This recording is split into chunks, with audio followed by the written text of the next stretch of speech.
আসসালামু আলাইকুম। আমার সামনে থাকা যেই রাইস কুকারটা দেখতে পাচ্ছেন, এই রাইস কুকারের সমস্যা। তো প্রথমে আমরা সমস্যাটা দেখে নিই। সর্বপ্রথম আমাদের সমস্যাটা দেখার জন্য সরাসরি যে বিদ্যুতের লাইন আছে, বিদ্যুতের লাইনে আমরা সংযোগ দিয়ে নিচ্ছি। রাইস কুকারে বিদ্যুতের সংযোগ দিয়ে দেখেন আমরা সরাসরি বিদ্যুতের সংযোগ দিয়ে দিলাম। এখন এইখানে দেখতে পারতেছেন যে আমাদের হলুদ বাতিটা জ্বলে আছে। আমরা সুইচটা অন করতেছি, কোনোভাবেই সুইচটা কিন্তু লাল বাতিতে চলে আসতেছে না। বা আমরা যদি কোনো কিছুতে এটা ম্যাগনেটের উপর চাপ দিই, চাপ দেওয়ার পরে দেখেন আমরা সুইচটাকে যদি অন করি, কোনোভাবে লাল আলোতে চলে আসতেছে না। মানে হলুদ বাতি জ্বলে থাকে কিন্তু লাল বাতি আসে না, সুইচ দিলেও আসে না। তো এটা সমাধান করবো কীভাবে দেখেন। আমরা সর্বপ্রথম যে কাজটি করবো, পাওয়ার লাইনটা অফ করে নেবো, কারেন্টের পাওয়ার লাইনটা অফ করে নেবো এবং রাইস কুকারটি উল্টো করে নেওয়ার পরে রাইস কুকারের যে নাটগুলো আছে পিছনে যে ঢাকনা খোলার জন্য, এই নাটগুলো আমরা খুলে নেব।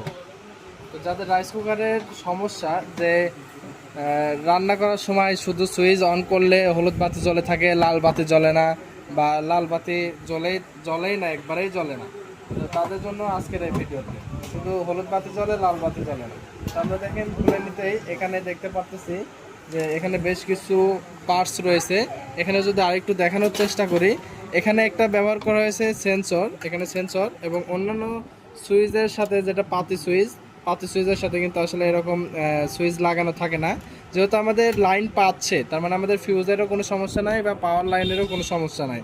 দুইটা জিনিস সমস্যা হতে পারে, আমাদের এক থার্মোস্টার সমস্যা হতে পারে এবং এখানে সুইচ। তো বেশিরভাগ সুইচই সমস্যা হয়ে থাকে।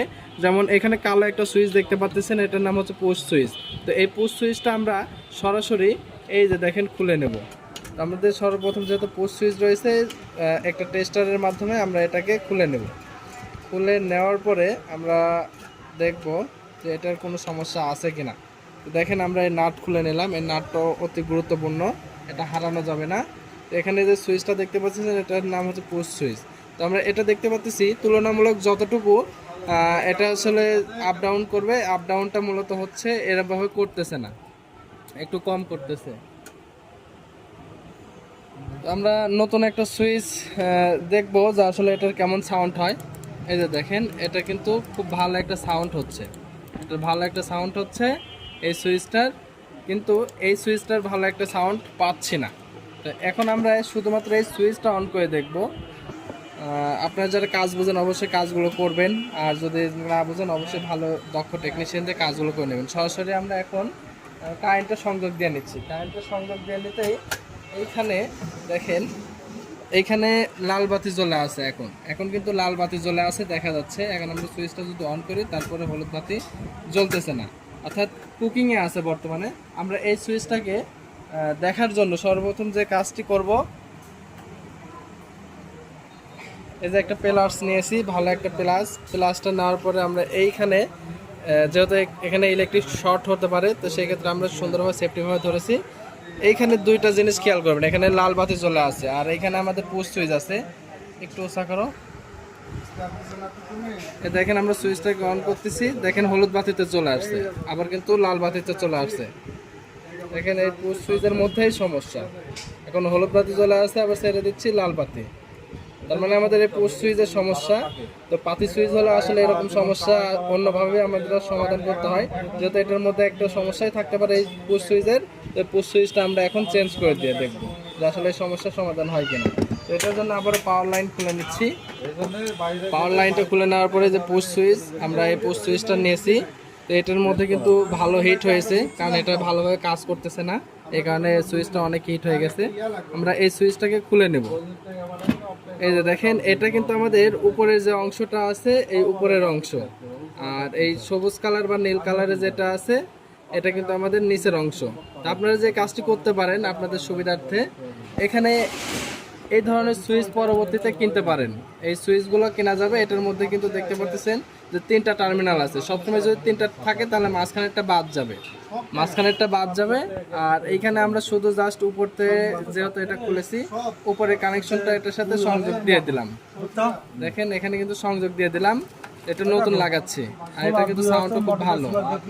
আর এখানে যেহেতু আমাদের আউটপুট লাইন আরেকটা দেখতে পারতেছি, এটা আমরা খুলে নেব। এখানে যেহেতু লক সিস্টেম আছে, এই লকটা আমাদেরকে খুলতে হবে।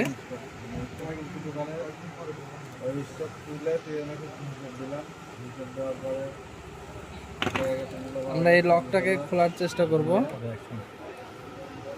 এই যে দেখেন আমরা এই লকটা খুলে নিলাম। এখন আমাদের যেহেতু এটা 2টা টার্মিনাল আর এটার হচ্ছে 3টা টার্মিনাল, তাহলে আমাদের এই 2টা আর 3টার মধ্যে মাঝখানের টার্মিনালটা বাদ দিতে হবে। এই মাঝখানেরটা আমরা বাদ দিয়ে দিলাম, আর এটাকে আমরা জাস্ট নিচের যে টার্মিনালটা আছে এটার সাথে সংযোগ করে দিলাম। দেখেন এটার সাথে সংযোগ করে দিতে অটোমেটিক এটা কিন্তু টাইট হয়ে গেছে, আর খুলবে না। এখন আমাদের এই পুশ সুইচটা আবার নতুনভাবে লাগাইতে হবে। সর্বপ্রথম যে নাট আমরা নিয়েছিলাম এই নাটটা আমরা যত্ন করে রাখছি। এখন এই পুশ সুইচের যেই নিচের যে মাথাটা যেটা সুইচ, এই সুইচটা নিচের ডাবায় রাখতে হবে।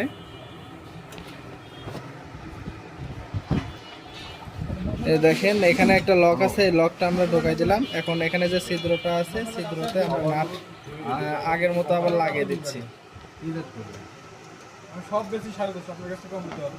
দেখেন একটা টেস্টারের মাধ্যমে জাস্ট এটা টাইট করে দেবো আমরা। এটা টাইট করে দিলাম, এটা পর্যাপ্ত পরিমাণ টাইট করে রাখতে হবে। দেখেন এটা কিন্তু লাগানো হয়ে গেছে, আমাদের এখানে সাউন্ডও ভালো আসতেছে। এখন রাইস কুকারের পিছনের যে ঢাকনাটা ছিল এই ঢাকনাটা আমরা লাগিয়ে নিব। তো এটা লাগিয়ে নেওয়ার জন্য আমরা ঢাকনাটা প্রসেসিং করে নিচ্ছি। ঢাকনাটা এখন লাগিয়ে অ্যাডজাস্ট করে দেব।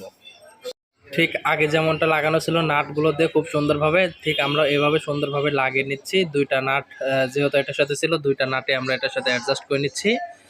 আমাদের রাইস কুকারের প্রথম মূলত সমস্যা ছিল পুশ সুইচ। পুশ সুইচের কারণে শুধুমাত্র হলুদ বাতি জ্বলতেছিল, কিন্তু লাল বাতি জ্বলতেছিল না। এই সমস্যা খুব সহজে সমাধান করলাম। যদি কাজগুলো বুঝে থাকেন আপনারা অবশ্যই নিজেরাই করবেন, আর যদি না বুঝেন অবশ্যই দক্ষ ইলেকট্রিশিয়ান বা টেকনিশিয়ান দিয়ে কাজটি করে নেবেন। তো আমাদের এখানে কিন্তু সংযোগ বিচ্ছিন্ন হয়ে ছিল বা বিচ্ছিন্ন করে রাখছিলাম। এখন আমরা সুইচটাকে অন করে দেখতেছি, দেখেন লাল বাতি এবং হলুদ বাতি 2টা জ্বলতেছে। এটা এখানে হলুদ বাতি চলে আসছে, এই যে হলুদ বাতি। আমরা সুইচটা অন করতেছি, লাল বাতি চলে আসলো, মানে কয়েলটা এখন হিট হওয়া শুরু করছে। তো এই ছিল আমাদের সমস্যার একটি ভালো একটা সমাধান, যে সর্বপ্রথম যেহেতু পাতি সুইচ না এটার মধ্যে মাইক্রো সুইচ ব্যবহার করা হয়েছে। এই মাইক্রো সুইচটার এই যে সুইচ এটা হচ্ছে নষ্ট হয়ে গেছে, আমরা এটা চেঞ্জ করলাম। আপনারাও কিন্তু এভাবে সার্ভিস করে নিতে পারবেন আপনাদের রাইস কুকার। আর রাইস কুকারের সকল ধরনের যন্ত্রাংশ কিন্তু আমাদের কাছে পেয়ে যাবেন, প্রত্যেকটা পার্টস এবং কয়েল থেকে শুরু করে প্রত্যেকটা পার্টসই আমাদের কাছে আছে। অর্ডার করতে ডিসক্রিপশন দেওয়ার নাম্বারে কল করবেন। TM electronics Natore. ধন্যবাদ।